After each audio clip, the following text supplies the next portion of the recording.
வாழ்க வையகம், வாழ்க வையகம், வாழ்க வளமுடன்.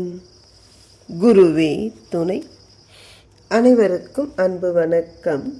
ஆசான் அருட்தந்தை வேதாத்ரி மகரிஷி அவர்களது ஞான களஞ்சிய கவிதைகள் படித்துக் கொண்டிருக்கிறோம். இன்று கவியன் 262. ஆட்சியினை அறிஞர்கள் ஏற்க வேண்டும் என்பது தலைப்பு.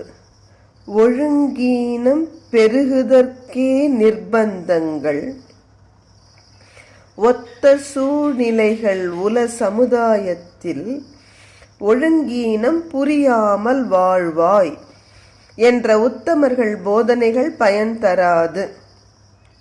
ஒழுங்கு உயர சமுதாய அமைப்பை மாற்றும் உல உறுதியோடு அறிஞர் ஆட்சி ஏற்றால் ஒழுங்கோடு தனிமனிதர் வாழக்கூடும்.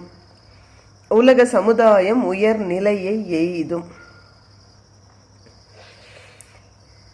அருட்தந்தை திரும்ப திரும்ப வலியுறுத்துவது,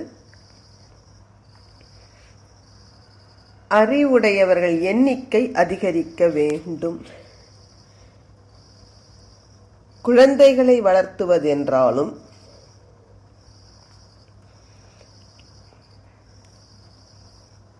ஆட்சி பொறுப்பை ஏற்பதென்றால் அறிஞர்கள் தான் நமக்கு தேவைப்படுகிறார்கள். ஏனெனில் இன்றைய சமுதாய அமைப்பை கொஞ்சம் பாருங்கள். குற்றங்கள் செய்வதற்கே உகந்த சூழ்நிலைகள்.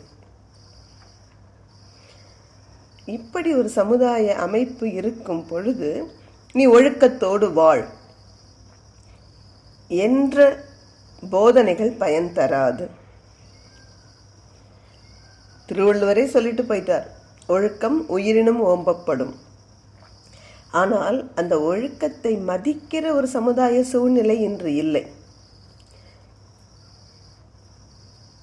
நோய் நாடி நோய் முதல் நாடின்னு திருவள்ளுவர் சொன்னார் பாருங்க. அதுபோல